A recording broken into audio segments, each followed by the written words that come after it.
สบายดีมื้อนี้เป็นเทื่อทำบิดแล้วก็เทื่อหาแลกแฮ่งหมานเนาะที่มานอนอยู่ในโรงแรมราชวงศ์พลาซาโรงแรมที่หรูหราที่สุดในสปป.ลาวก็ว่าได้เนาะแต่ว่าโรงแรมราชวงศ์แห่งนี้แม่นโรงแรมที่ว่า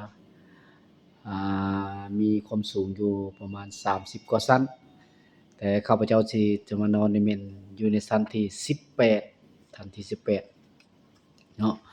และวิธีการเข้านี่เพิ่นว่าต้องได้เอาการ์ดตัวนี้เนาะเฮาไปเยิงใส่บอลนั่นบอลที่จะเข้าประตูหั้นจึงจะเข้าได้เนาะถ้าซั่นข้าพเจ้าสิลองแหย่เข้าเบิ่งเลยสิเข้าได้หรือบ่เนาะเกิดออกปุ่มสีเขียวไฟสีเขียวจึงสามารถเข้าได้เนาะเพิ่นว่าเนาะ ถือว่าผมสีเขียวแล้วนี่เนาะเข้าได้แล้วถือว่าห้องนี้นี่สามารถเข้าได้สิลองไขเขาเบิ่งเนาะครับให้เขาเลยนี่เนาะผมสีเขียวจะบ่ให้โดนได้เนาะถือว่าอัดสำหรับไฟอยู่ในห้องนี้สิแม่นมืดอยู่เด้นี่เฮาก็เอานี่มาเสียบใส่นี้เนาะทางคุณก็สิเปิดอัตโนมัติเลยผมไขเองเลยอัตโนมัติเนาะเออโอ้ไขออกมาอัตโนมัติแต่ว่าห้องหรูหราหลายห้องแฮมอาจจะเป็น4ดาว5ดาวพุ่นแหละเนาะ4ดาว5ดาวได้อยู่นี่เนาะมีเกือบครบทุกอันเนาะสามารถชมได้วิวสวยงามมีโทรภาพจอใหญ่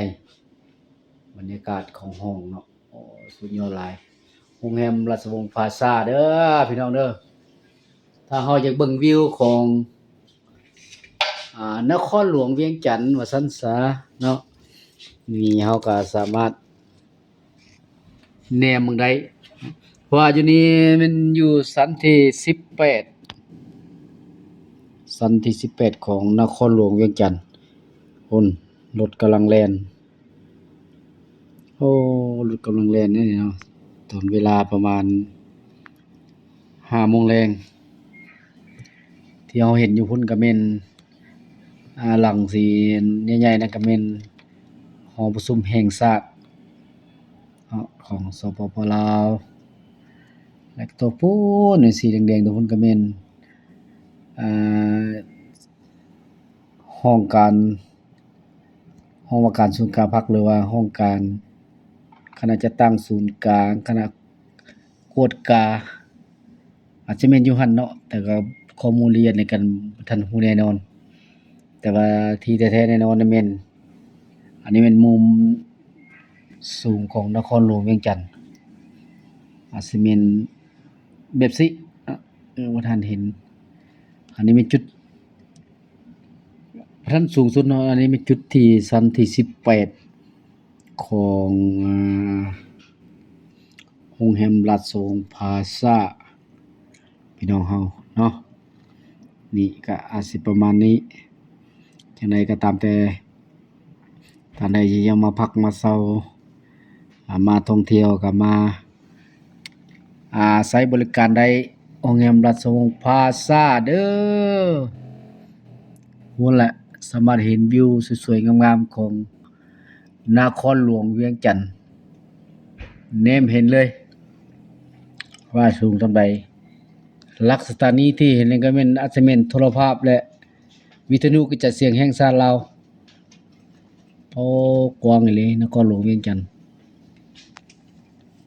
อาจสิประมาณนี้เนาะอยู่ทางภูตะเวนใกล้สิตกฝั่งแม่น้ำคองอันนี้คือวิวสูงสุดของตึก18ชั้นนครหลวงเวียงจันทน์โรงแรมราชวงศ์พลาซาเด้อพี่น้องเด้อถ้าใดสิมาใหม่มาใช้บริการก็ปฏิบัติตามข้าพเจ้าบอกแหล้วเนาะต้องมีการ์ดมีบัตรมีรหัส จึงสามารถเข้านอนได้ถ้าท่านใดมาบ่มีแล้วก็บ่สามารถเข้าได้อยู่ในห้องพักเนาะเจ้า